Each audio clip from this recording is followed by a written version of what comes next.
Martinique, c'est au dojon de l'IMS, l'Institut martiniquais du sport, au Lamentin, que s'est déroulée la Coupe des présidents des clubs, avec des combats et du kata pour les benjamins, les minimes et les cadets. Écoutons les réactions de la présidente de la Ligue de karaté, Sophie Sorante. Sophie Sorante, présidente de la Ligue de karaté de Martinique. Alors, présidente, parlez-moi un peu de cette manifestation ici à l'IMS. Alors, c'est la dernière compétition de la saison. C'est la deuxième édition de la Coupe des présidents de karaté.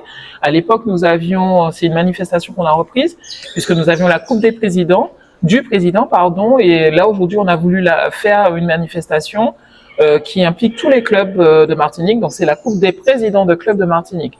Donc, c'est une manifestation qui challenge les clubs, puisque c'est le club qui aura remporté le plus de points, qui gagnera la coupe et qui remettra en jeu qui doit être remise en jeu sur 3 ans, et le club qui aura gagné le plus souvent le trophée gardera le trophée au sein de son club.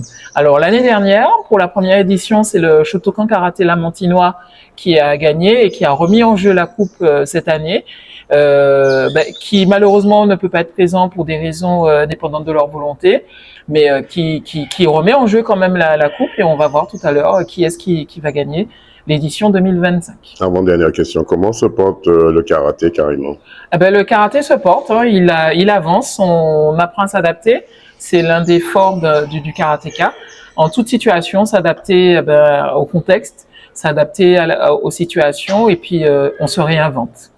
Quels sont les projets de la Ligue de karaté pour cette saison, suivant la saison prochaine, 2025-2026? On va déjà finir la saison avec la cérémonie de fin de saison, de clôture de fin de saison la semaine prochaine, où c'est l'occasion pour nous de récompenser tous les bénévoles qui œuvrent pendant toute l'année, tous nos partenaires, etc. Ça va se passer où et les exactement? athlètes à Fort-de-France. C'est une manifestation, on va dire, à huis clos.